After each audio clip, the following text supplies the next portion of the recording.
up, no? That is what we say here in Detroit. How's everybody doing tonight? I got Boston Paul and Ed McNally, and we got my favorite Packer fan. It's the only one I made a meme for that isn't a joke. It's Packer Babe Yoli. And in comes Jason Smithberg. I got to change that. Somebody changed it again. Hey, Jason. Hey guys, how you doing? Good. What's happening? Yeah, I don't. A whole lot.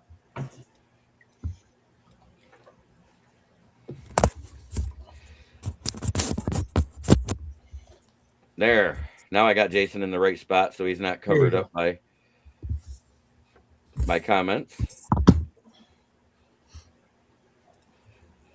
All So right. it's good to see you guys here. It's time for me to get some thumbnails loaded because, well, it's been a busy week. Are we gonna, Jeremy? Was this part of the conversation? This really crappy CBA proposed today by the manager. We can do that. We can do that towards the end of the show. Yes. I already went off with Jason on the phone earlier. Jason, is that an Arizona Diamondbacks hat? No, this is an Arizona State University hat. Okay, all right, just checking. Sun Devils. Thought you were changing your loyalty for a minute. Oh no! I'm Fresno State Bulldog through and through. Proud alum of Fresno State. I have the Arizona hat just because I like the Sedona red baseball hat. It's a really cool design, and it also has the little Sun Devil logo with the fork or the spear here on the back. So I think it's a cool hat. I decided to get it on my way in town on Thursday. Yeah, Jason, just to let everyone know, Jay, where are you at tonight? Live, coming from where? Yeah, so I'm not in my humble abode in Fresno, California. I'm actually in my sister's humble abode in Oro Valley, Arizona, which is about 15 minutes northwest of Tucson, Arizona. So I decided to just make a spontaneous trip, get in the car, and drive the 9.5, 10 hours from Fresno to Oro Valley. And I'm actually heading home really early tomorrow morning. I'm leaving about 5 a.m. so I can get home at a decent time. So just enjoying the sun, the dirt, the desert, and the rattlesnakes in the front yard. Amen. Wow. I am getting the last of the thumbnails in here. That's all I'm doing right now. Yeah, Boston Paul, there was a big fucker that was parked out on my sister's driveway when I came home from having lunch in downtown Tucson. This sucker was huge, and he had to be at least, 12, 13 feet long. Rattlesnake? Yep. Oh yeah, it happens. Yeah, he was a bit. I thought rattlesnakes only got to be 6 feet. The ones grow really long out here, Adam, in the Southwest. Look at that. We actually have our own logo for the show. That's a Western Diamondback, huh? Yeah, something. But when I pulled up, I saw it on the driveway. I'm like, yeah, I'm going to park my car on the side of the street here. I hate snakes. I'm with you, Paul. I'm with you, man. Oh, you know what? I don't hate snakes. I hate poisonous ones. So I only hate about 20% of the snake population. Just to be honest. I don't mind the ones like the gardener sakes, the pit racers, the stuff like that, the non-lethal ones. Because guess what? They eat mosquitoes, they eat pests, they eat mice. They're good for it. Sure. I had a corn snake. Yep. I used to have what is that one that rattles its tail like a rattler? The hognose. It's not a poisonous snake. It looks like a diamondback, but it wraps its tail against stuff to make it sound like it's rattling. Oh, wow! So it scares people because of they hear that tail. You said it. Just kidding. So let's get into our show. McGonigal walk-off magic. We start in Detroit because Kevin McGonigal just delivered his first signature moment of the Tiger. A homer early, then a 2-1 walk-off single to beat Seattle 5-4. This kid is showing poise way beyond his age. Is McGonigal forcing the Tigers to rethink their infield timeline? Jason, what do you think? Well, I mean, kind of. Yeah. If he continues to play at the level that he's playing, it will at least force their front office and their coaching staff to kind of reassess his value on the team, figure out, where he fits not only in their short-term plans, but where he fits in their long-term plans as well. He's basically sending a hidden message to the Tigers organization saying, look, I'm here. I'm good. I'm talented. I can play. And I want to be the focal point of your organization moving forward. And I want to be the building block you guys build the rest of your roster around. Why not Kevin McGonigal? Well, because we brought him in on the last year of his rookie eligibility. They already extended him 4 years earlier this season to 130 million total. So I think they did that.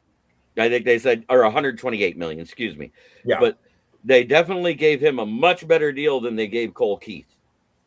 Oh, yeah. Yeah. And that they gave him that deal this early on over Colt Keith, Jeremy, lets you already know how much the organization values him, at least right now. But look, we know the ebbs and flows of this game, and we know that what it causes to all these players. And a young player who has a very high ceiling today, if he goes into a prolonged slump or a prolonged period where he's just not producing, he's going to go from being on cloud 9 all the way down into the basement. So, but at least for right now, yes, his play, I would think if I'm in the Tigers front office or I'm a scout or anything, I'm talking to my GM, I'm talking to my assistant GM and saying, hey, look, we got something here in McGonigal. Let's see what we've already given him that 4-year deal.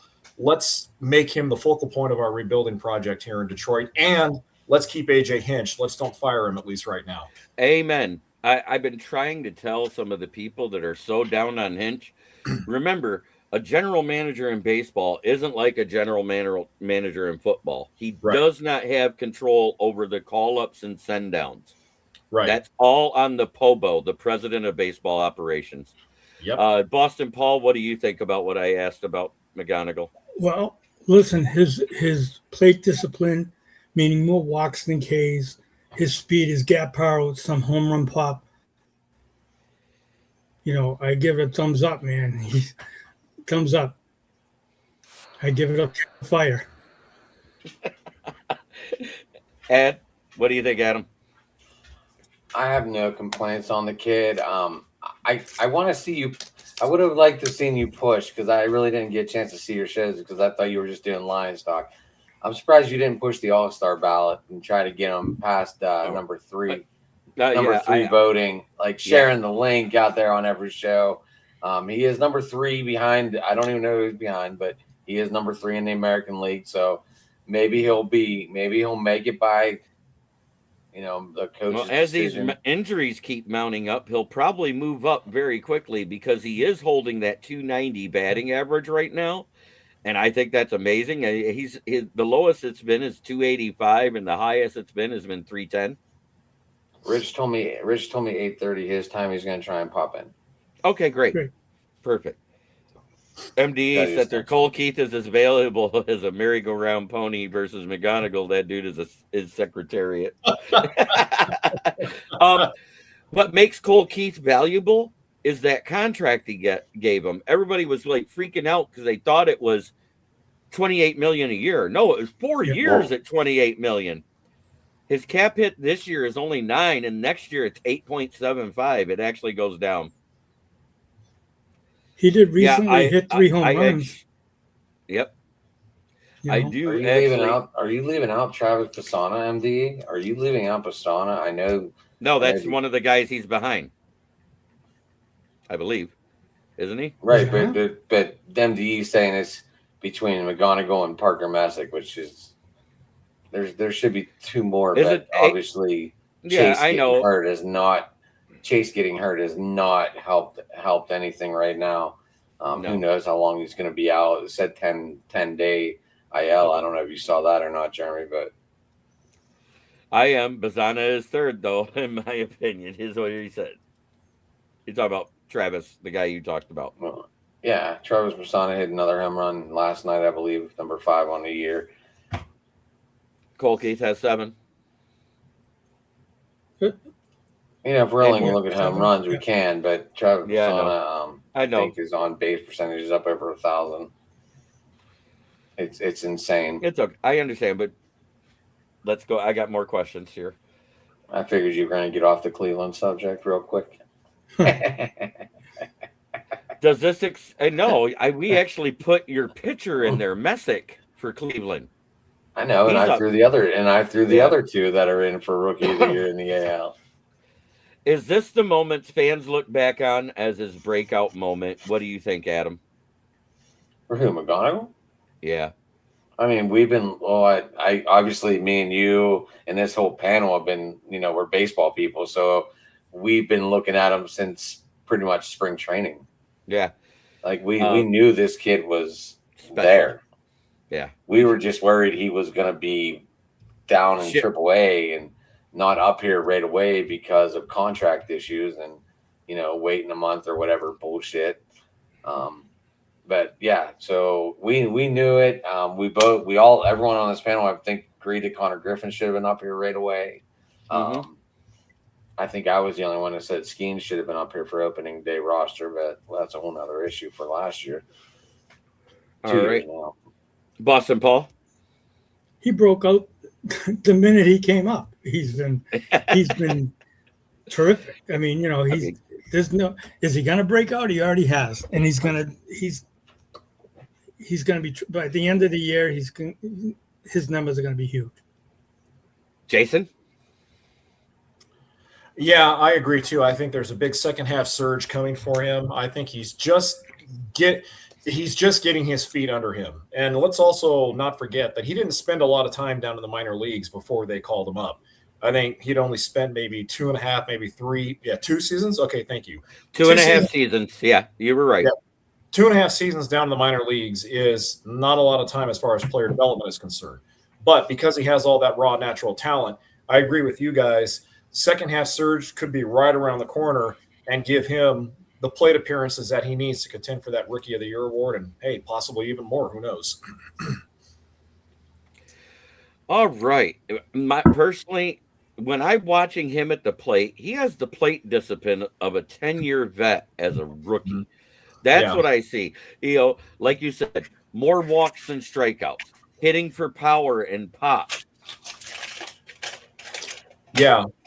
You know what? I think that was one of the best things about Platana coming out of the draft was that even for a college player, he had tremendous plate discipline, tremendous plate awareness. And you don't see it, especially in this day and age of the game, guys, you don't see that with a lot of young hitters anymore. Most hitters in this day and age of analytical swing and miss, they don't have that plate discipline anymore. So, that was one of his strengths coming out of college, and it's good to see that it hasn't left him. And McGonigal's WAR is elite for a rookie. It's 4.1 or 4.2, and that's elite for rookies. That's amazing. When you talk about WAR, the wins above replacement, and I know that's an analytical thing that came out during Moneyball and all that stuff. But it is a good value to evaluate, a good way to evaluate how good a player is, especially as a rookie. Because usually rookies, if they have above a 2, people are going, oh my God, they're amazing. You're talking about above a 4. Yep. Yeah. That, usually most players don't hit above a 4 when they're a star until year 3 in the leagues. Right. On an average. They all start out about 2, 2.5, and work their way up to that. As a rookie, he has a WAR above 4, and that's huge. Why? Because if they put Cole Keith at shortstop, my God, we're screwed. And don't even get me started about Zach Short, whose defense is almost as bad as his bat. Yeah. Welcome to the show, Billy. Welcome to the show. Yeah, Billy Greaves. Cheers to you, my brother. MDE says he was wrong about Bizana. Mm-hmm. Didn't think he would be explosive like he has. I mean, those two are great players right there, Bizana and McGonigal. I like Clement too on the Twins. Or Clemens, I'm sorry. All right, on from a rising rookie to a superstar sideline. A what? A superstar sideline. Mike Trout again is injured with a hamstring strain.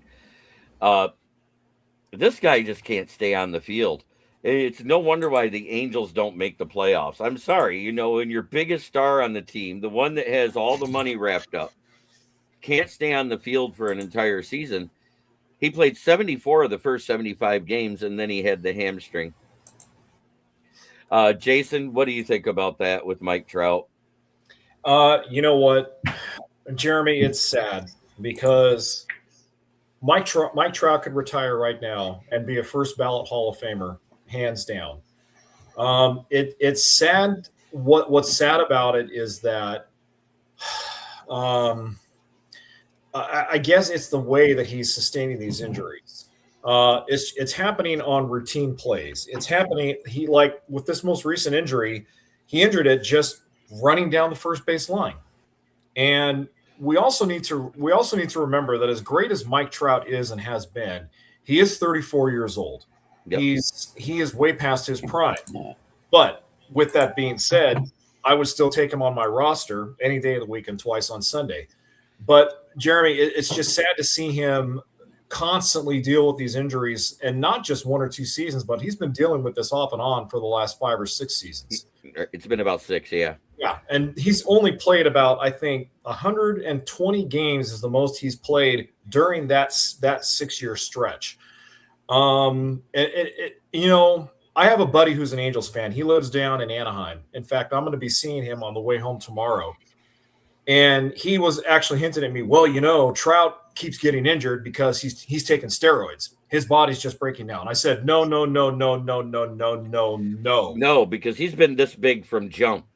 And not only that, Jeremy, but I am not going to lump Trout in the guilt by association conversation just because my dumbass Angels buddy thinks that he needs to be in there. I think what's happening is Trout gave everything on the field early in his career and during the prime of his career. He never took a playoff. He balled out every single time. And I basically think that all the mileage on his body is just finally catching up with him. But I refuse to believe the blanket statement that he took steroids. No way in hell Mike Trout took steroids. And I'm not going to believe that until I see his name on a list. Right. Here's the thing. When you come back off an injury, what's the first thing they test for? Steroids. And growth hormones. Both of them. And human growth hormone. Yep, exactly. So it's just, you know, it's also sad because Trout, I've been told by people from my dad's generation, I don't have a good relationship with my dad, but people that I know who are from his generation tell me he, in his prime, was the closest thing you were ever going to see to Mickey Mantle. And he really was. It's just sad that his career is ending this way. And it's also sad that that the Angels, even though Trout doesn't want to get traded, he said that multiple times, it's just sad that Artie Moreno won't deal him to a contender where he can at least come off the bench and be a pinch hitter. Just give him a chance to go off into the sunset, even with his broke down body. But you know what? I'm still a fan of his. I still enjoy watching him play when he is out there. I hope this injury isn't as severe as the ones he's had the last few years. So, Mike, right. I'm praying for you, buddy. Get well soon. I'm a fan, man. Boston Paul? First of all, sorry about that, guys. I don't know if you noticed, but my internet went out. I had to come back in. Trout, man, he's a central force in the middle of the order. He's great power for many years. I hate to see this many injuries. I thought he'd get through the year without an injury this year, and I'm like, wow, we're going to see the Mike Trout we used to see. Obviously, that's not happening, but I want him to come back because he's a Hall of Famer, and he's just exciting to see and great. Yep, I agree with MD on that thing. Trout is a ball player and probably would have been great in any era. Adam, what do you think? I don't know. I've come to expect this every year, unfortunately. Yeah, because like we said, it's been 5 or 6 years in a row that this has happened. What I will say, he won't get traded. Sorry, Jeremy. Art Morel. And I don't know what his love for LA is. I'm not sure. Isn't he from that era to begin with? No, he's from New Jersey. He's from New Jersey. Oh, no wonder why he loves California. He's from Jersey, you moron. I know, but a chance to play in front of the hometown. You know that's a line from a movie, right? You know that's a line from a movie. I wasn't calling you a moron. That's all right. I've been called worse today, so it's all good. I've been called worse too, and at work. But and That I'm was the just manager. today. That was just today. I don't know what. Right. You know. But and the other thing I got to say about this is from seeing it on the older guys playing field, us older guys that can't play baseball anymore, what do? We go out and we play blooper ball, right? Oh yeah. In And 2010, I was in a blooper ball tournament, and What the I fuck was the bench What is player. blooper ball? Can we explain this? Blooper ball is a good lord. Yeah, we might lose internet here. That was a rumble of thunder. But anyways, what was I say? Oh yeah, in blooper ball, when it's like slow pitch softball, but instead of it being, it has to go 6 to 8 feet high and then drop across the plate. You're literally launching it up, and the ball has to be at least, I think it's 18 feet, 3 times a 6-foot player, and then land in an area from the plate to 3 foot behind it, the width of the plate. It has to land and hit that pad. If it doesn't, it's not a strike. And instead of, yeah, and it's a much slower paced game, but it's also a 7-inning game. It's not a 9-inning game. How do they measure the height? Most average height is almost 6 foot. So no, I mean, like, how do they? Like per pitch. How do they? Oh, the guys are trained for it through the United States American Softball Association. Those umpires are trained. But anyways, in the bigger contests like that, there's up in a place called Linwood, Michigan. They do what's called the Pickle Fest every year because a pickle factory in Michigan sponsors it. And I was an alternate on the team because I wasn't with them when they were in the regular season stuff, but I practiced with them all the time because I couldn't afford to be on the team. But they said, hey, we lost our alternates. Do you want to be one of our alternates? And sure.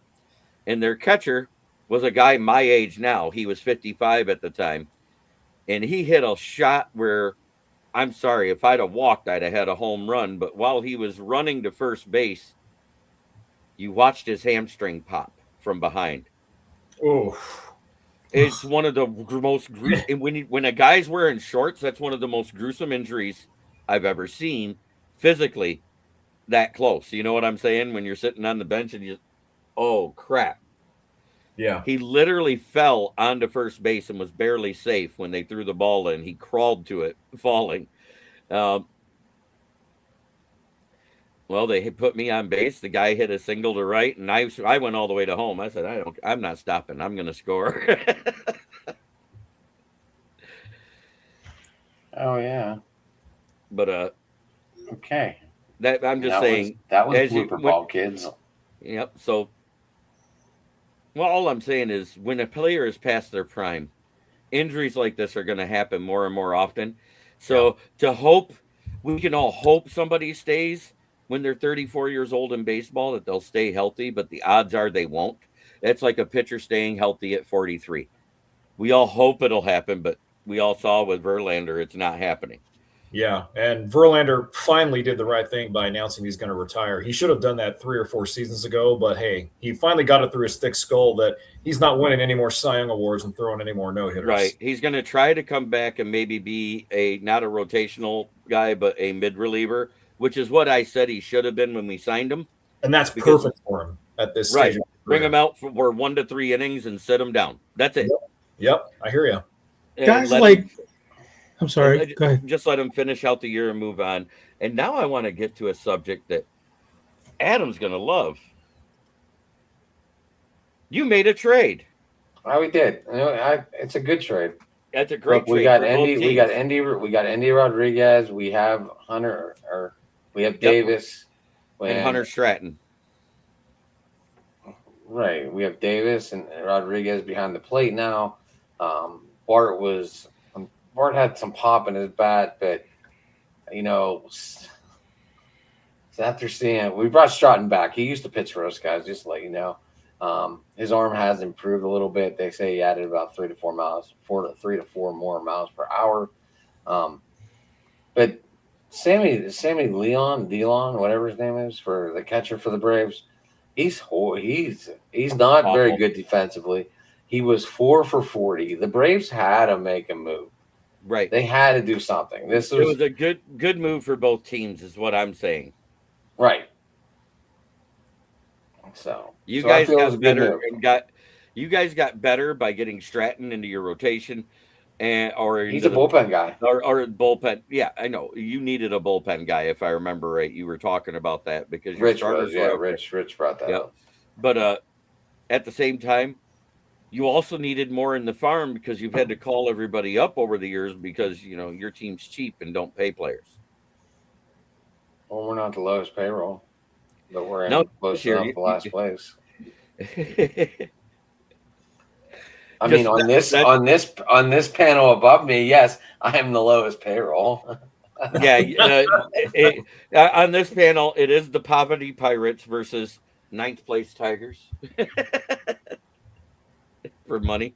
First place Wait, the Dodgers. Pirates are above 500. What are you? No. Salary wise, ninth in the league. Oh, I thought you meant schedule. Like, First place Dodgers. I'm talking about money. And I think Boston is just behind Detroit. I think they're 10th or 11th in salary this year, if I remember right. Correct? Isn't that about right? Not Boston, sure. Paul? I'm not pretty sure. I'm pretty sure it's close to that. I thought 8 to 11, something like that. Yeah. You're right around where we're at, is what I'm saying. Yeah. Yes, sir. Yep. Okay. So, what do you think about that trade for Atlanta and Pittsburgh there, Boston, Paul? Well, you look at the trade and you're like, this is kind of insignificant. It's kind of a small trade, but you know what it is? It's a depth move for both clubs, and it's a very good move, and it is significant for both clubs. Well, yeah, because they get a better catcher, they get a better mid reliever, and they get some depth in the farm. Yes. I think it's a great move. It's a great move for both teams. It really is. And you look at it, you're like, this isn't like, Alvarez for like Big Papi. You know what I mean? Like, it's not a huge trade, but it is. Right. We didn't get any depth in the farm. It was 1-for-1. Was it one? There was nobody else added because you mentioned two other. You mentioned just one. Then why did you mention two other players? That's what blew my mind. It sounded like you were talking about other players acquired because you mentioned two more players. That's where I got that from. When did I say? Oh, Rodriguez and Davis. I said so. Bart was the odd man out. Oh, okay. Yeah, they're already on the team. Yeah, that's right. I said they were comfy with those two, and okay, because it kind of flowed all in together. It sounded like it was. I was trying to get the trade part down, and then you said those two names before you even said Stratton, so I thought they came over with. No, you know what I'm saying? Yeah. No, okay. I was breaking it down as I was breaking it down, I guess. Yeah, you broke it down in the wrong order. That's all it was. It was like, wait, what? Why is he bringing up two other names? Because I only saw the two. Whistling. Oh, okay. What are we whistling? I don't know. Dixie, I guess. Sure as hell ain't Dixie. No way, man. Jason, what did you think about it? The trade. The trade, I thought it was like pretty much what Adam said. It was a need trade, and it does fill needs on both teams. Again, Braves have had a hard time keeping Blake Baldwin healthy. Joey Bart isn't going to obviously light up the scoreboard with his bat, but he's not exactly AJ Przinsky behind the plate either. So it fills their need. The Pirates obviously need bullpen help a lot more than the Dodgers do. That's for sure. So both teams didn't make it flashy. They just went out and satisfied their roster needs, at least for this time. So obviously give it time to play out and see what works. But overall, I'd give the trade about a solid B for both teams. What are we whistling there, Thomas? I don't know what's whistling for you, Thomas Gutkowski. So is that whose Facebook page is that? It could be any one of four. There's some whistling for you.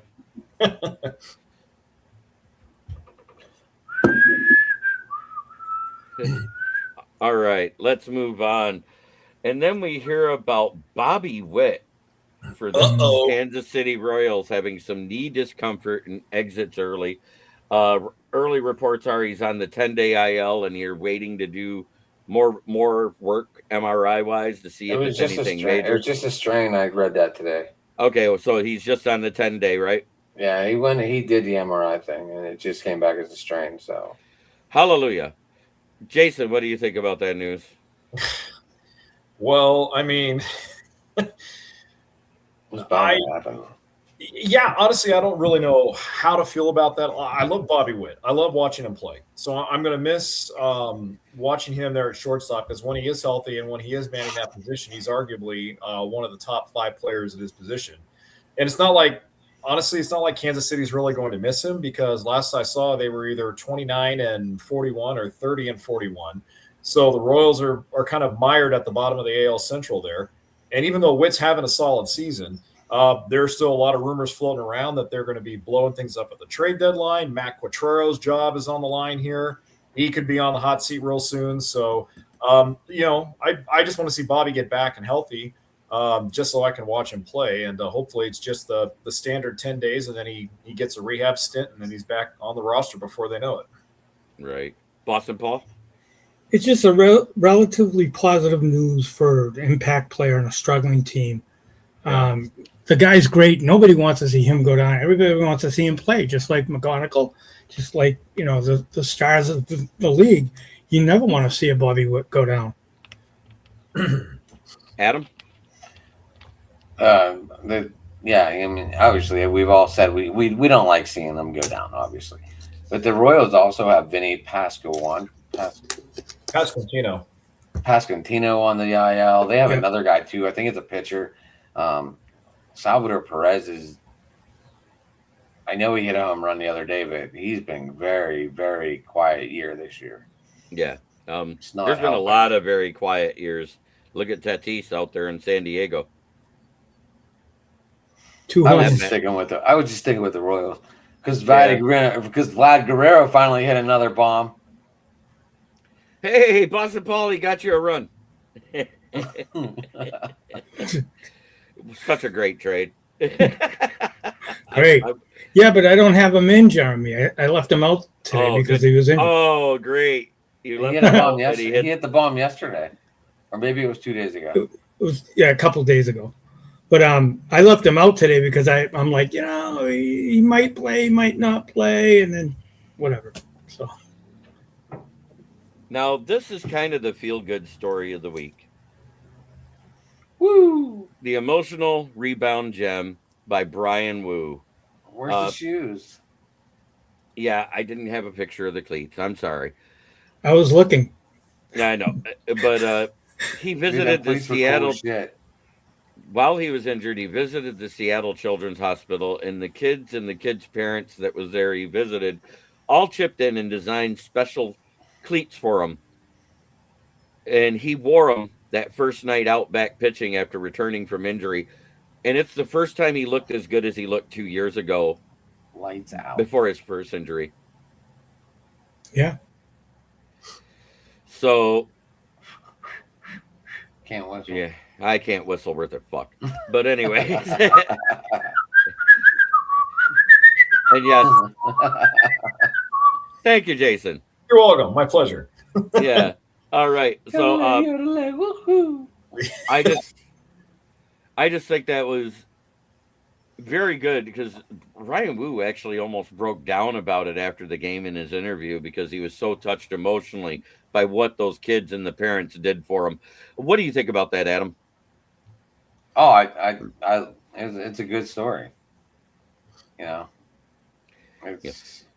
When it's been a crappy week of injury after injury over the last 2 weeks that we've seen, it's good to see something like this where a guy comes back from injury, he gets a gift to him, and he shows out.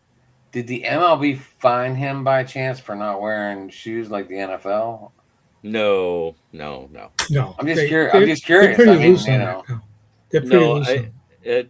On that type of stuff, we've seen painted cleats on guys every year from different teams, and I never heard about him being.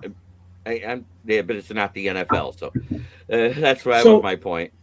So, what do you think about it, Boston Paul? Well, about a week and a half before, You remember he got shelled. I think it was 7 runs, 7 hits in 5 innings. He was down on himself. He hadn't been pitching good. He felt a little off. And when those kids did that for him and he went out there and pitched a gem like that, that's all it takes, man. That's all it takes. Just positive vibes, man. He did great, and he's a great pitcher too, but he was feeling down over that big 7-run, 7-hit, 5-inning performance. And good for him. Hey, Thomas, we're not going to be a performing monkey here. We're trying to talk some baseball news.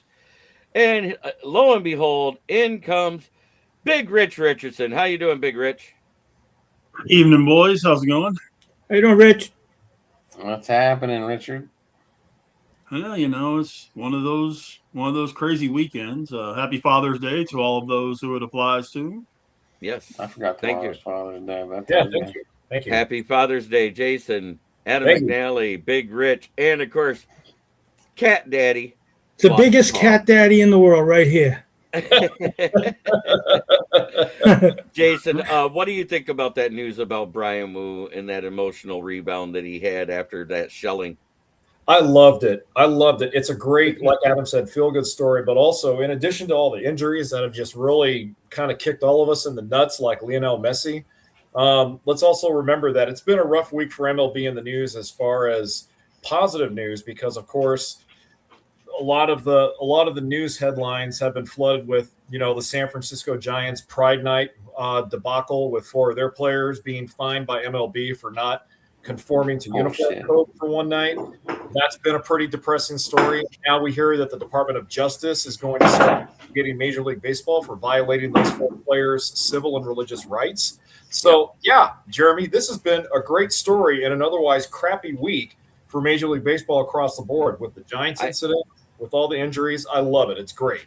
With as polarizing a subject as Pride Month is, whether you agree or disagree with it, that's kind of why I stayed away from that headline. I appreciate you mentioning it, but yeah, I stayed away from it just for that reason because I have religious friends and family. I don't care personally what any one person does. Whatever they want to do with their lives is fine, but don't force it on me. Right. That's where I'm at. Big Rich, what do you think about that Brian Wu, his big emotional rebound after that shelling he took this last start? I'll tell you what, man. I love Brian Wu. I've thought he was a fantastic pitcher when he came up, and he just. I'll tell you what. It's amazing that he has that head on his shoulders, and I think part of it has to do with the team around him. Because that team is a unit in Seattle. And that pitching staff with Castillo and Gilbert and those guys, even Emerson, the young kid that's in there, that's a unit. And they pick each other up, and they're not playing for themselves. They're playing for the greater unit. And I think that they get the fact that every now and then you're just going to have an awful night. Mm-hmm. It's just going to it's going to happen. Law of averages says it's going to happen. It's what you do after that. It's just like the opening night for Scooble and Skeens. Neither one of them looked good week 1, game 1 that they played. Both of them. I mean, Skeens was so bad it was a 67.2 ERA. Something like that. He didn't make it out of the first inning. I know that much. He didn't make it out of the first inning. Right. But, so that's what I'm getting at. What's his ERA now? Under 3, like pushing 2.7? Something like that, yeah. Yeah. I'm just saying, everybody's entitled to a bad night. It's when it's consistently bad. Yes, Flaherty, I'm looking at you, that I get upset. Hey, he's on the IL. Take it easy on him. Oh, I know. You'd want to know. I got a funny story. Would you like a new whipping boy? Would you like a new whipping boy? No. Since he's on the IL? I got you. Wait till you hear this. Oh, boy. I was in another sports chat with some people that I'm in a football league for. And I literally said, just like 3 pitches before it happened, I hope he throws the ball so hard he gets his testicles torsioned. Oh boy. Okay, so that brings up a whole different thing from this past week. But you can go ahead and take Kumar Rocker. We'll give him to you. Give us a few balls and bats, and we'll call it good because you can have that dumpster fire. No, but how about Jazz Chisholm fouling the ball into his meat and two veg? Oh, Oh, I God. saw that. That was so Oh. painful to watch. What happened? I Wait, was what happened? listening. I'll tell you, I was listening to the ticket, and they played the sounder. Yeah, He Jack- foul tipped the ball into his own twig and berries. went straight down, came straight back up. Oh. The Right. ultimate cup check. Yep. Was he not wearing a cup? I take it. Well, they don't. He failed miserably. I heard that most of the league's not wearing them anymore. Yeah, what's weird is other than catchers, most guys don't wear it anymore because they feel like it restricts movement. Yeah, but there's a couple of catchers that aren't wearing them. Yeah, As a 30-year catcher, they got yeah. rocks in their head. Right. I was going to say we had a guy in the Army that thought, that little tuft of pad that was in front of his junk was enough. And this was in the post league, and some of these guys went on to be college all-stars and pros. And we had a guy at Fort Benning that was hurling close to 100 miles an hour. Well, he misjudged the catch and it went under his glove and straight into his scrot. And literally he has one that is a ping pong ball to make it even out. Well, I can give you It some shattered personal it. experience. I can give you some personal experience on this, okay? I'm in college. Foul ball hits the corner of home plate, comes straight back. Oh, God. Hits me square in the cup. Yeah, it kind of knocked me back a little bit, but I was okay. I come out. I'm the first batter of the next inning. I go into the dugout. I take the cup out of the jock, which is what you're supposed to do. You have it inside your jock strap. Mm-hmm. Took it out. It was in 3 pieces. Oh, And you, oh boy. can you imagine what would have happened if I wouldn't have had that on? I'd have heard you singing soprano doing Tiny Tim Tiptoe Through the Tulips. You would be correct, sir. Yeah. I am might a still be huge I don't singing care soprano. where I'm playing, I wear a cup. Yeah, like I said, you might be, to this day, you might still be singing soprano. No. Dang, I wear a cup if I'm going outside to pull weeds in case I get a kickback from a rock. Never risk the jewels getting busted. Never. God, I love MDE. He has some great things. Other than that, we talked about McGonigal being the rising star and his big walk-off that he had versus the Mariners, and how that was. I said that was kind of his breakout moment, and Adam basically said, "What are you talking about? He broke out the moment he was called up to the MLB." Oh, yeah, we Well, watched him. That's what I said. Yeah. Yeah. I mean, he's one of those guys. He has definitely been one of the reasons why Detroit's offense has played better than it did last year at the end of the year. And one of the reasons he's kind of that spark plug kind of guy. Yeah, I can buy that. I can definitely buy that. I got an interesting stat for you. I mentioned it earlier. After the last 2 games, we added 8 runs, right? That's 80 runs in the month of June. Do you know how many we had in the whole month of May? 75. 74. In 20 days of June, we outdid 31 days of May. And we also have almost 3 times as many wins. It's amazing how that works out. Yeah. Score more runs, win more games.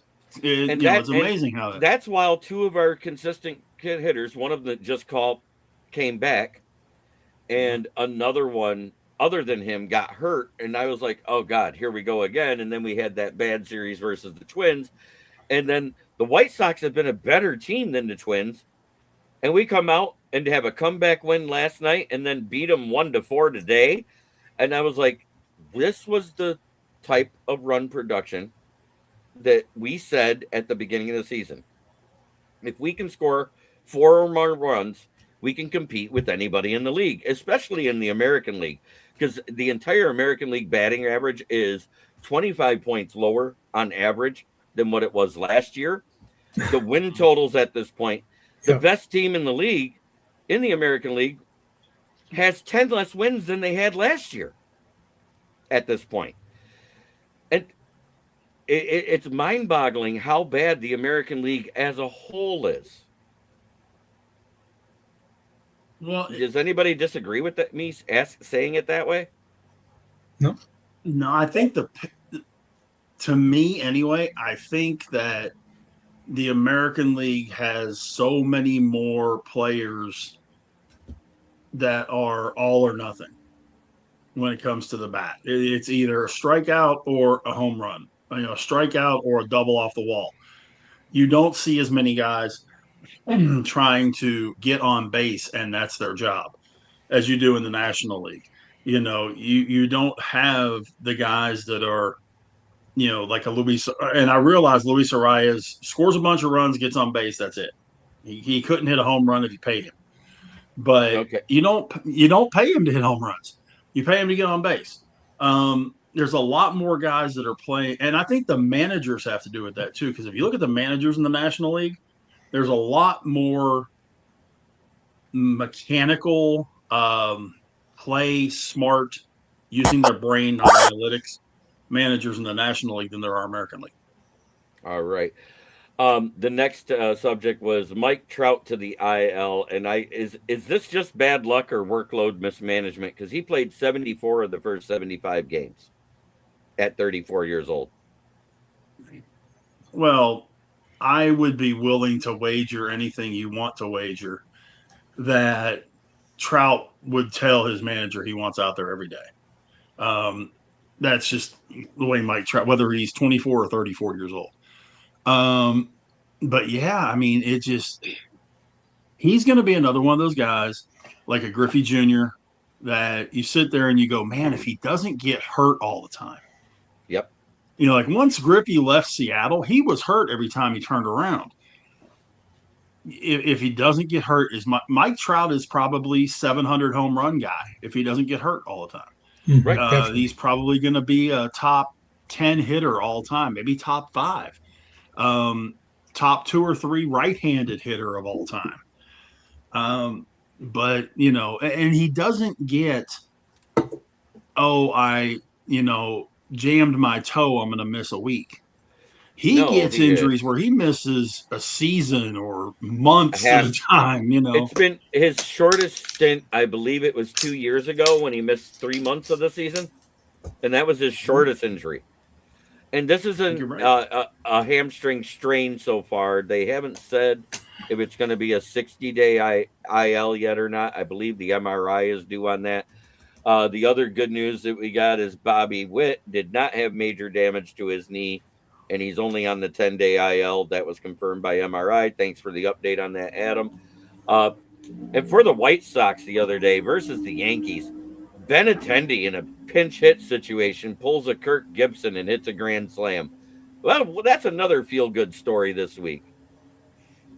Yeah, it is. And I'll tell you what, Bobby Witt and Mike Trout are very similar in one way. They play 100%. Yep.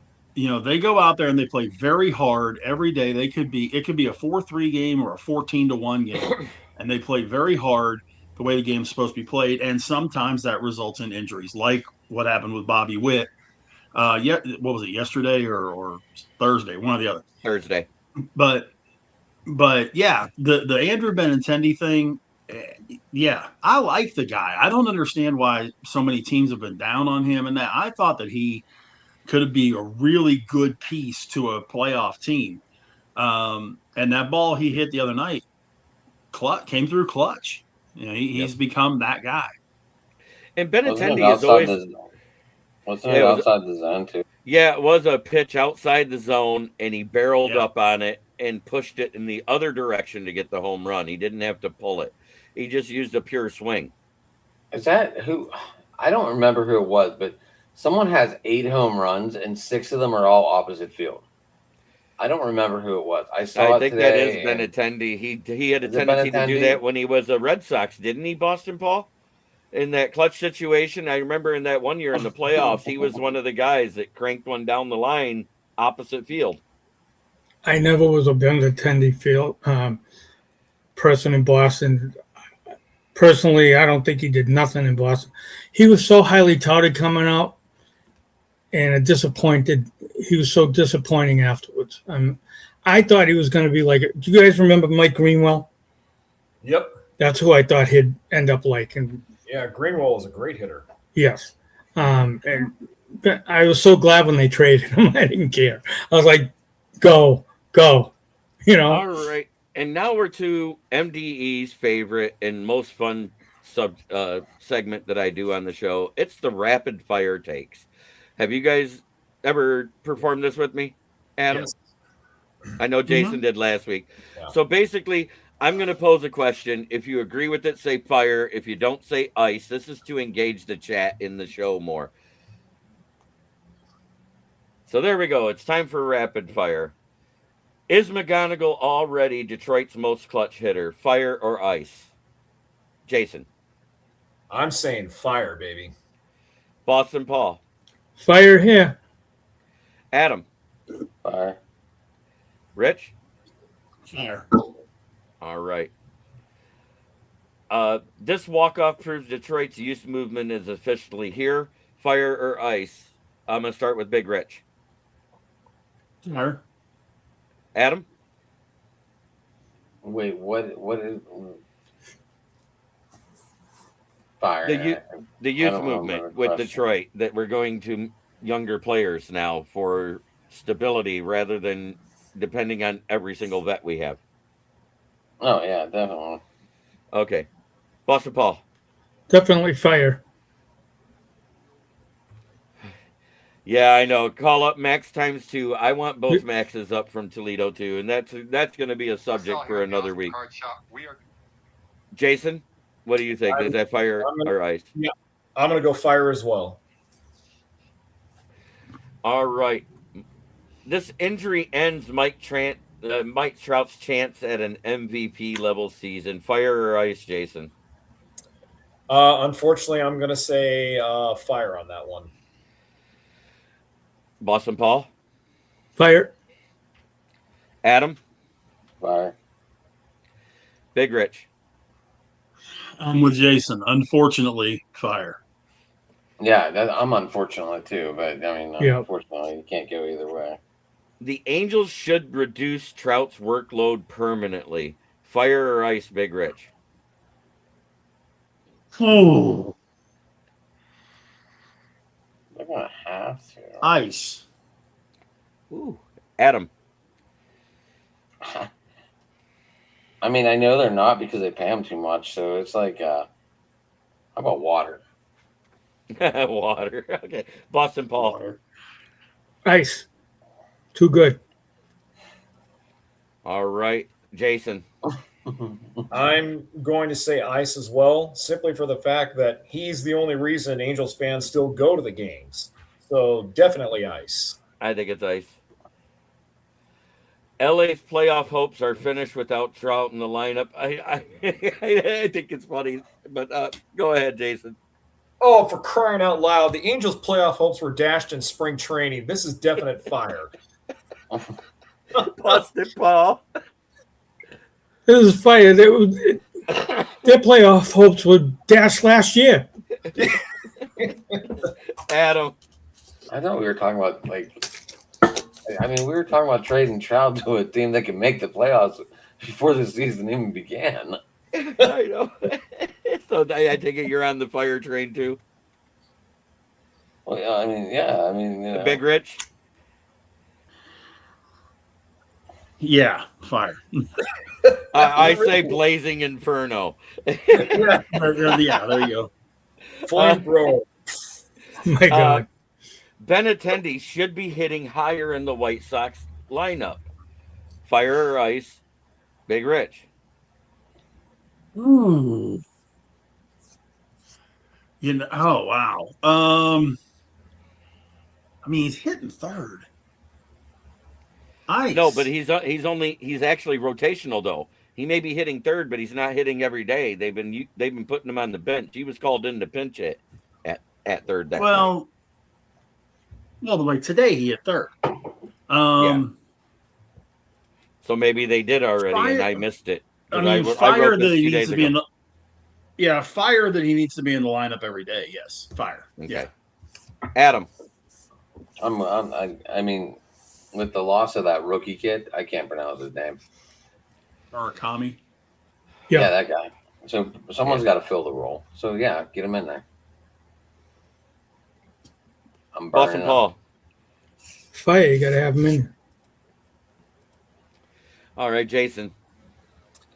I'm going to say Fire and Ice. Here's the reason why I'm vacillating between both. Because yeah, you got to get him in there, but I mean, if he's being productive in other portions of the lineup, especially in portions where they're not getting as much run production as they would with him on the third spot or batting cleanup, continue to move him up and down the lineup. See what he can do for you. So, am I allowed to respond with two of the same answers, or does it have to be just one or the other? I actually said when I'm in the middle, I'll say lukewarm. Okay, I'm going to go lukewarm then. Yep.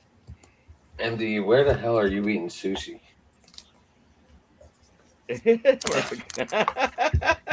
better not be at the Circle K, dude. All right. Oh. All right. Yeah, I'm a little bit worried there, MD. Joey Bart will finally break out in Atlanta. Fire or Ice, Jason? I'm going to say Ice. I think Joey Bart is just if he was going to be a star, it was going to happen in San Francisco. Unfortunately, they called him up way too soon when he was not ready, and that completely stunted his development. So he's just going to be your average everyday catcher. I'm saying Ice. Boston Paul? I'm going to say Ice. Adam? I'm going to say he's going to be better than Leon. That goes without saying. So are you on Fire that he'll be great for them, or Ice that he won't be? I think, like I said, we both talked about it. We both think it's good moves for both teams. I mean, Bart wasn't bad in Pittsburgh. Rich will tell you that, and probably in his segment because we didn't get to hear his take yet on it. Yep. All right, Big Rich. He's definitely not going to break through. Ice. Okay. Pittsburgh made the right call moving Bart now. Big Rich. Fire or Ice? Fire. Adam? Fire. Boston Paul? Fire. Jason? Fire in the hole. I'm going to say Fire. I say Fire. I'm going to say Fire as well. I couldn't wait for that one. Oh. Yeah, that's a blazing fire right there. Yep. Bartman, wasn't that Bart? No, Fartman was Bart Simpson. No, Bartman was Bart Simpson's hero character. Fartman was Howard. What's his name? The shock jock. Stern. Yeah, Howard Stern's character, the one that showed up at the MTV Music Awards. Pitt is about to make the playoffs and shock the world, he says. Oh, Hunter Stratton will contribute to the Pirates this season. I think we all said Fire on that, correct? Because he's a better mid-reliever than you guys had already. Jason? Absolutely. I'm going to say Fire, yes. How about Boston Paul? I have a Definitely question. Fire for me. Adam, right? Adam. Fire. I think Stratton's going to be good. I think he's going to put some fire back in that bullpen. All right. But I do have a question though. Yeah.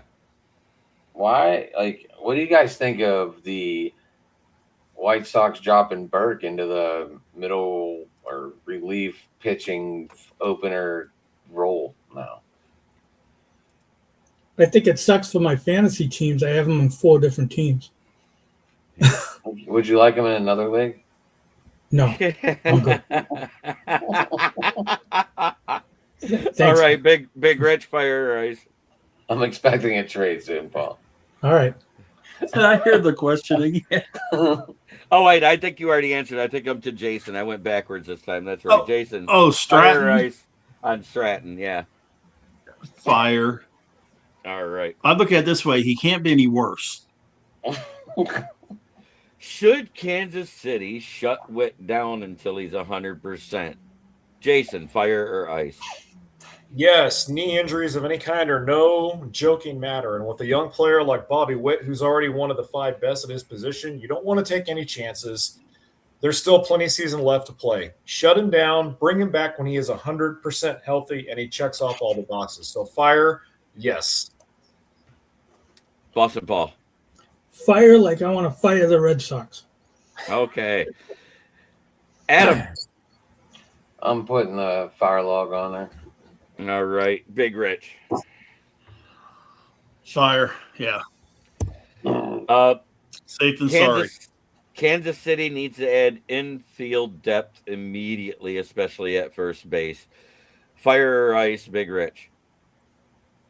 Well, I mean, I think they need it all over. You know, Garcia's been hurt this year. Witt's banged up. Pasquantino isn't performing up to his, you know. They need depth all the way around. So, they need depth big time. Fire on that. Do they try and move Perez, you think? They should. To get some depth? KC fire too late for this year. Yeah, because they're falling down fast. They've had almost as bad of a collapse this year as Detroit, if you think about it, because they were in the middle and contending, and they made the playoffs, knocking the Twins out.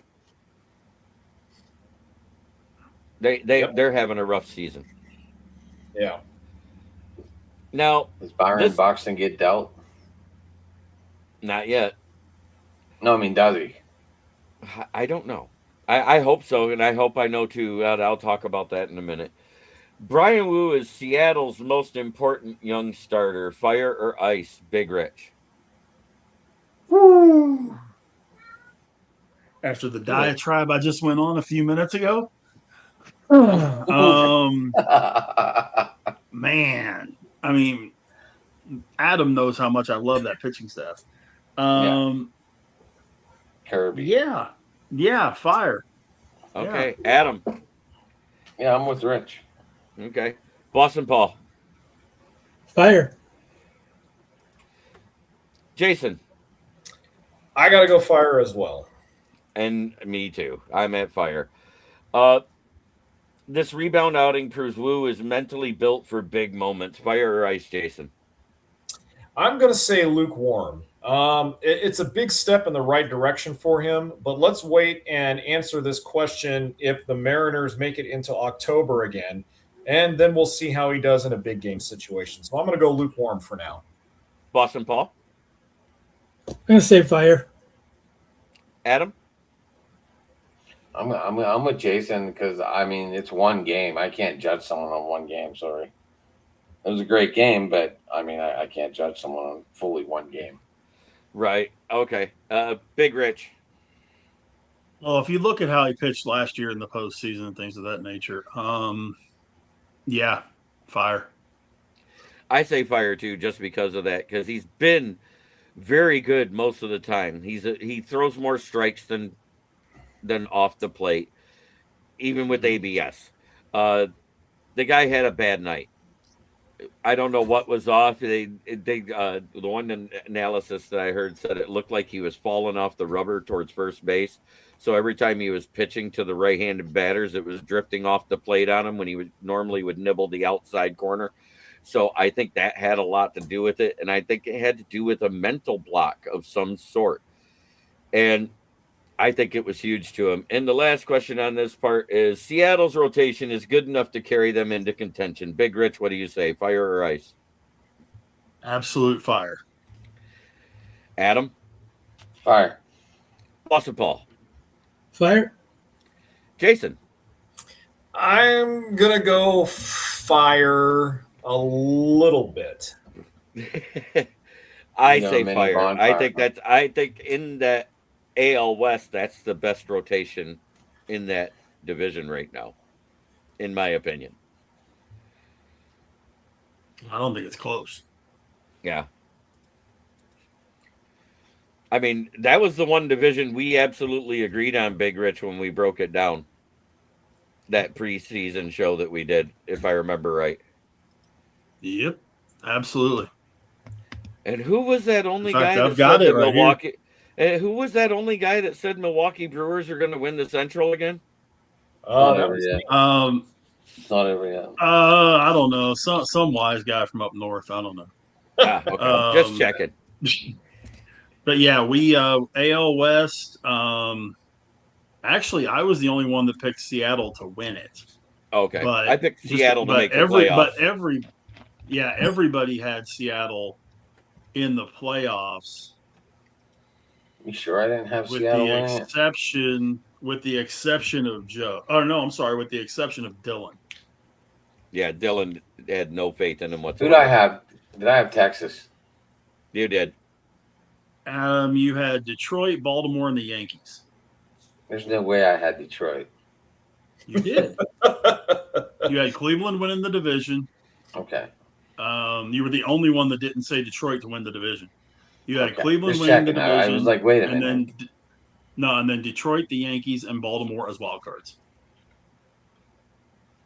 So, just a quick show update. Next week, we will have our intros for the baseball roundtable talks. I will have an intro for the Detroit Sports Talk, individual intros for each show. I've got a buddy working on it using my original music that I play in the background every now and then. So I think that's going to be great. Thank you, Woody. I know you're out there. You're creating my videos for me, and I appreciate you. So, Jason. Picasso's not here. He's talking. He's in the chat. He's talking about Marcus's his Picasso. Oh, I didn't see Marcus. Yeah. I gotta rearrange this. I have my light right here, and I don't have it on right now, but it blocks my view of the comments. So tell us about your Dodgers. What's going on lately with them? Well, as of tonight, their second game against the Orioles and their 3-game weekend set, they actually have the best record in Major League Baseball. If they win tonight, they go up 10 games in the National League West, and they increase their overall MLB best lead by about, I think, to 2.5 games, if I'm not too much mistaken. Unfortunately, injury news continues to be bad for this team. Blake Trinan was placed on the IL today with elbow discomfort. They called up Chase McDermott from AAA to take his place. On the flip side of that coin, Brock Stewart is set to be activated on Monday off the injured list, and I'll be looking forward to him going back on the injured list on Tuesday. So, I have that to look forward to. But aside from that, the Dodgers, you know what? It's been interesting, guys, because their play this season, again, it's a carbon copy of the last 5 seasons. It's peaks and valleys at certain times of the year. Last night's game was, I think, their 5th game in their last 7 games where they won by 1 run or more. And last night's walk-off was, I'm sure Charles right now, Rev, is just still puking in a bucket seeing the way the Orioles lost last night on that walk-off error. So, hey, big kudos to Dalton Rushing for actually coming through with a big hit. But, the Dodgers right now, best record overall in MLB, could have a 10-game lead in the NL West by the time it's all said and done with tonight. With that being said, though, this team still does have some flaws. We need some serious bullpen help. Edwin Diaz has started throwing bullpen sessions, but there's still no timetable for his return. And I would, if I'm the Dodgers, instead of trying to stoke the fires on a Tarek Skubal trade, I'm actually going out looking for bullpen help. It's just amazing. With all of Andrew Friedman's infinite wisdom and knowledge, he still cannot put together a competent bullpen. When he overspends for the big guys, they never pan out. When he dumpster dives for the guys that he thinks are going to be high leverage success guys, they turn out to not be high leverage success guys. So we need bullpen help, not help in the starting rotation. Oh, and by the way, did I mention Shohei Ohtani still dealing with some knee discomfort, and he has a blister that just reappeared back on his pitching hand. So not only do Dodgers have to worry about that ongoing knee issue, but his blister as well. He was placed on paternity leave yesterday because his wife welcomed their second child. So congratulations to the Ohtani family on their new addition. Yay. But suffice to say, while the Dodgers are a good team, they are by no stretch of the imagination a perfect team. They have their weaknesses, which unfortunately overshadow their strengths once more. And if they don't address the bullpen on or before the trade deadline, and if they can't keep the core of this team healthy, they're going to have to scrape and claw to get back into October like they did last season. All right. Boston Paul, what's going on with your Red Sox? Have they found a new owner yet? Let me tell you something. What the Red Sox management is doing to the Red Sox fan base is criminal and a travesty. They have one of the most loyal fan bases in all of sports. And what they're doing now is terrible. Let me give you some examples. Here's another way that they're doing a travesty. Fenway Park ranks 4th most expensive Major League ballpark for a fan cost in 2026. Red Sox total for 4 people is $372.90. That's an average ticket with 22 for 4 food and beer and 1 hot dog, 75 for parking, $75 for parking on average, $76 a ticket, right? Let me read you a couple of quotes of a couple of Red Sox players. Sure. Isaiah Kiner-Falefa, we got swept at home in the division. It doesn't get worse than that. It's time to go on a streak, and we're going to have to be having new players in this locker room. Trevor Story, it's hard to believe that this is where we're at. It's hard to put it to words that this is where we're at. I wouldn't believe it at all if you had told me this at the beginning of the year. They're 30-43. They're 20-25 at home. They're 6-18 against the East. They're 3-7 in the last 10. And get this, 6.5 games behind the Athletics for the wild card spot. You better wake up, Boston management, because Boston fan base is gonna go away. Thank you. They're never going away, Paul. Okay, Adam, do you want to cover your Pirates or your Cleveland Guardians or both? Oh, I felt the excitement for your Guardian talk there. I felt it. Like, it got me wound up. Like, we're doing better than the Tigers, so I'm going to. Yeah, good for you. No, I mean, we watched the collapse last year, Jeremy. So, it could. I'm not getting excited yet. They're the White Sox. Who the hell are these guys? They're apparently in first place, tied for first place. Tied because we beat them 2 games in a row. But Parker Messick has the best ERA on this team right now, leading the way in all pitchers. Kind of crazy. We figured I would have been Tanner Bibee, but no, it's Parker Messick. So Tanner Bibee hasn't looked the same this year. What's up with him? He just can't get it going. Okay. I don't know. I haven't figured it out either. What's that, Paul? He's just coming back, right? Tanner Bibee?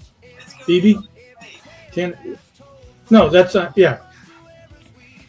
No, but Cade Smith has 21 straight saves. I will say that. Yeah, he's really good. He's one of the best. He got a great closer there, asshole. But just to let you know, the with Jose Chase, anyway, Jose Chase and the right field, the other guy going on the IL, they had to call up another rookie. Yep. So now there's another rookie in the starting lineup. And if the first place still continues, that just begs to ask a real question. How good is this Indians, Guardians farm system? It's about as good as the Tigers farm system that we refuse to call up the right guys. How's that? I can't say that because you guys don't call them up. Trust me. If you look at who's who in Baseball America for top prospects, 4 of the top 50 are in Detroit. Sweet. Marcus, if you're still watching, I got it today, buddy. I got it. The Rogue. What'd you get? In today. Oh. Rogue. So if you go on Rogue, guys, anyone wants to help us out, DTTP in the discount will get you 10% off, even if the stuff's already on sale. So I did find that out. That just helps us out, Marcus got to go too.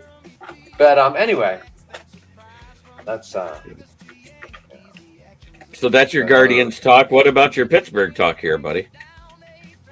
I'm not. Not going to do that?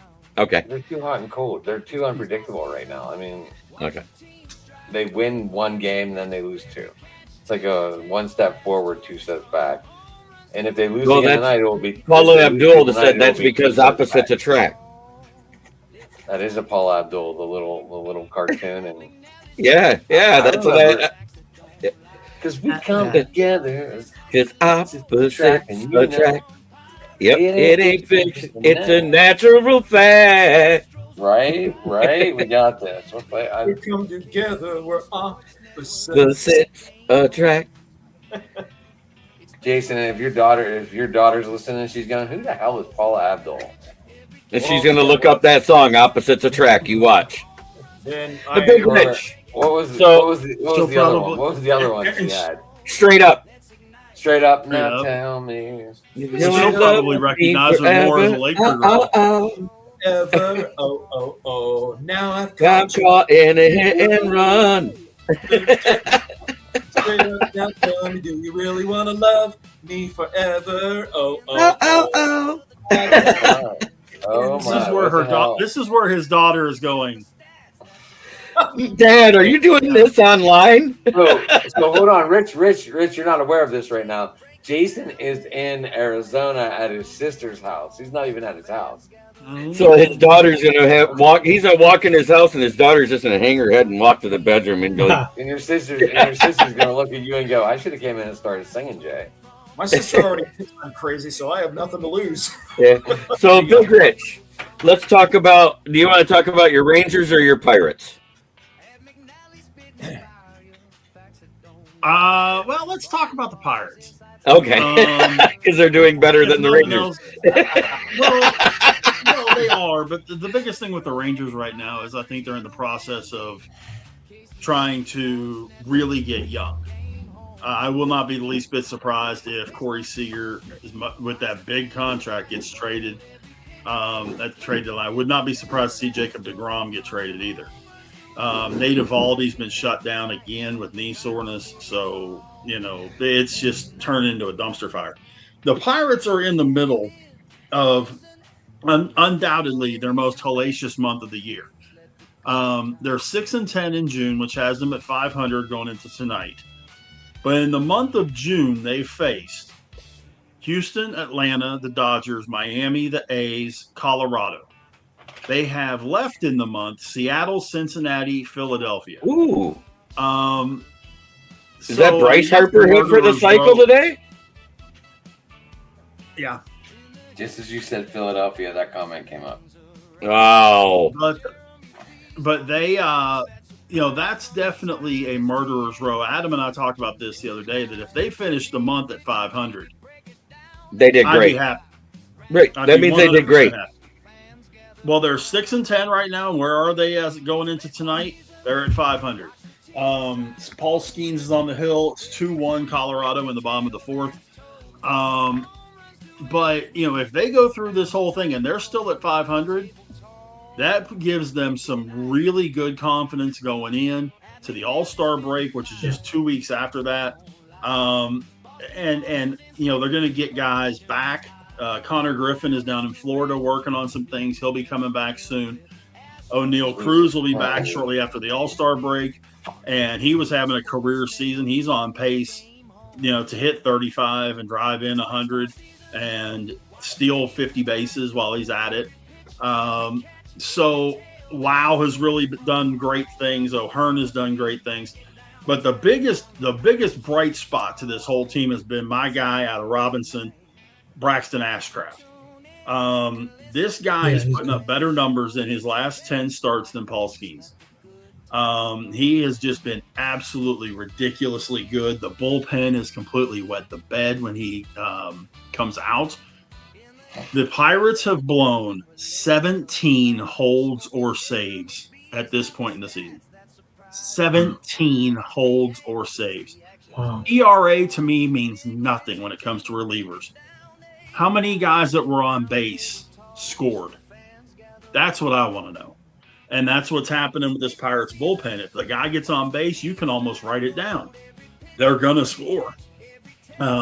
So that's why I say the Hunter Stratton deal is going to be big. I think that needs to be the first of a few deals, including going after a true closer. So we'll see, you know. On to my Tigers. We are at 10 wins now and 8 losses in the month of June.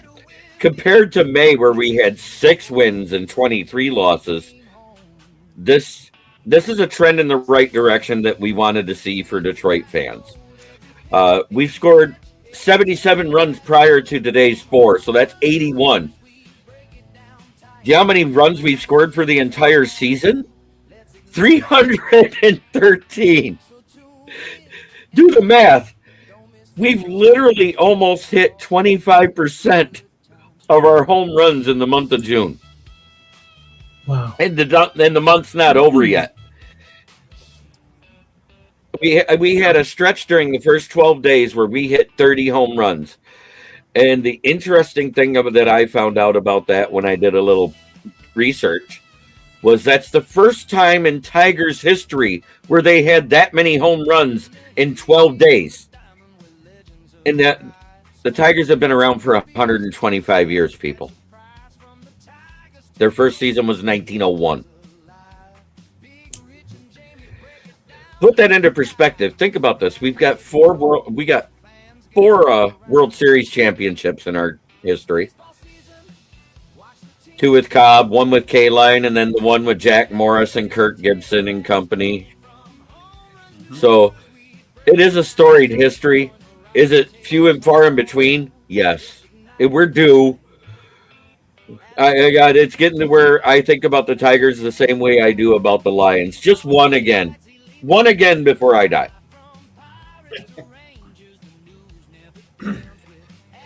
But that being said, this has been a great show. Jason, tell everybody how they can get a hold of you. You guys can get a hold of me on Twitter at Dodger Jason. And before I leave, you know I like to dish out a parting shot. So I'm going to give out my parting shot tonight to 2 players who were just inducted into the National College Baseball Hall of Fame. One of them we all know very well. He played for this college right here, Arizona State. His name is Barry Lamar Bonds. He is going to be inducted into the National College Baseball Hall of Fame, a worthy honor. If he can't get into the Pro Baseball one, he definitely deserves enshrinement in the NCAA Baseball Hall of Fame. Another guy, however, who is going in with him is a guy who I grew up watching at Fresno State, my alma mater right here. His name is Bobby Jones, right-handed pitcher who was one of the workhorse stalwarts on Bob Bennett's great Fresno State teams in the late 80s, early 90s. Played on that great team with Eddie Zosky, Steve Peirce, Lance Shevlett, Steve Hosey. They had a couple of major leaguers on that team develop. Bobby Jones also, you guys recall, had a very nifty MLB career, was a 2-time All-Star, went to the World Series with the Mets in the Subway Series back in 2001. And Bobby deserves to be in that College Baseball Hall of Fame. One of the great competitors the sport ever saw. And when I saw Bobby play at Fresno State, when he pitched, there were no pitch limits on him. He did not come out of a game that he felt like he could not finish. So congratulations to Barry Bonds and Bobby Jones, 2 of the newest members of the College Baseball Hall of Fame. They deserve it. There's my parting shot. Thanks so much, guys.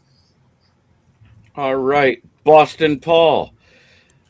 Tell everybody how they can find you. Yeah, I'm just a guy that loves baseball, guys. That's all I am. And thank you guys for the opportunity. You can find me right here at KCB Sports. All right. Adam, tell everybody where they can find you. I know Jamie usually does a better job of promoting Driving to the Top Productions, but it's time for you to step up, big guy. Oh, shit. Yeah, I called you out. All right. Well, thanks Jeremy. I love it. Anyway, you can get me at Driving to the Top Productions on YouTube. We're live there tonight. Obviously, you can find me here on Saturdays usually, unless I'm at camp, which, is we got summer coming up. So I know I have a couple trips planned up there. So I will try to bring the computer and get on, but I can't guarantee I'll be on. Anyway, you can also find me on Monday night on my channel. on Fans of the Diamond. You're looking at a couple faces that will be there on Monday. Boston Paul, he likes to comment. He don't like to join us though on Mondays. Look at that smile. I see that shit eating grin up there. I'm tired after He's work, like, dude. Hey, here's okay. Jeremy got I'm me. I'm mentally calling him out. tired after work all day. I'm like, Tuesday night open sports mic. Obviously Jamie B here. He tell you he does Subway Conversation with Joe Diallo. And Tuesday nights at 8:00. We go at 9:00 with open sports mic. Wednesday night, me and Rich, we do some Pittsburgh Steel City talk. Thursdays, Fired Up crew up there with Jeremy over there. Took me off guard the other day when I'm looking at my phone. I'm like, who the hell are all these people texting me? And that brings around the wrap of the week. And you can get me at Sports Talking It on Twitter. And MLB's proposal on this crap is ridiculous. Screwing over our American kids is such bullshit. So you don't agree that they don't? You don't agree? 18-year-old international kids, but we can't sign 18-year-old American kids? Fuck you. You know, I've heard that's going to count across the board, that they're either going to have to attend college or not. Okay. No, Big international Rich doesn't have to. Big Rich, I tell everybody how they get hold of you. I just wish Adam would quit holding back and tell us what he really thinks. But you can get me on Twitter, Big Rich 8371. Or on Facebook, it's just my name, Rich Richardson. Like Adam was talking about, Monday night we'll be doing Fans of the Diamond. Tuesday night open mic. Wednesday, he and I get into. We start out anyway with Pittsburgh sports, Steelers, Pirates, Penguins, Panthers, and God only knows where we're going to end up before the night's over. We finished up with barbecue and all kind of different stuff before it was all said and done. So, and then Saturday mornings at 10 o'clock Central, I've been hopping on doing a live broadcast of Cajun Turnbuckle with old Haas. And this morning we did a live show talking about the career of Booker T. So I saw that. Yeah, made big time with that. And then this coming week we'll be doing a bunch of predictions. We've got 4 pay-per-views to talk about. So we got all that. Lots of stuff happening. And as always, you heard him mention Fire Up. I am a part of the South Florida Tribune's writing team because I write for their other alternative title, the Motor City Tribune, where I talk about the Lions, occasionally the Tigers, occasionally the Red Wings, and the Pistons. So I do Inside the Pigskin on Tuesday nights where we talk all football, whether it's college or pro. And then on Thursday nights, we have Fire Up, that Adam's a part of the show. And then, of course, my channel where I'm live every day but Sunday. Period. End of story. I refuse to do Sundays unless I'm a guest somewhere. Because I don't want to produce 7 days a week. That is 12 o'clock. And then 9 o'clock on Fridays for Jeremy. Jeremy, you do like 11 shows, don't you, all week? Yeah, when you add in the ones I'm a guest on, it's 11 shows a week. Paul, you think 2 a day?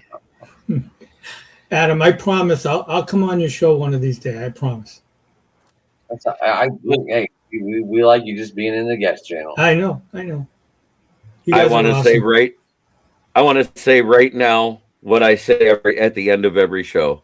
Try every day to be a better person than you were the day before. That's the only way we're going to make the world a better place. It starts within yourself. For Jason, Boston Paul, Adam McNally, and Big Rich, I want to say thank you for turning into the KCB Sports Network, for tuning into Driving to the Top Productions, and of course, wherever else you watched it, whether it's Facebook, Twitter, or the Roku app, which we were live into for about an hour until the other show kicked in, because they do have hourly programming. Have a blessed evening and a great weekend, everybody. And a one show update, we will not be doing a show on the 4th of July because I will be spending it with family. Good to know. Thank you. Yep. So enjoy the 4th of July in 2 weeks. It's 14 days from today. Don't blow up your... Coming up quick. I will not be like JPP. And it is the 250th anniversary of our great country. Sure is. Don't paint the pool with darker colors because it gets the pool hotter and then it turns green. And those All pipes right. are probably 250 years old too. Yeah. I keep All forgetting right. about Have a this. blessed weekend. Have a blessed weekend, everybody.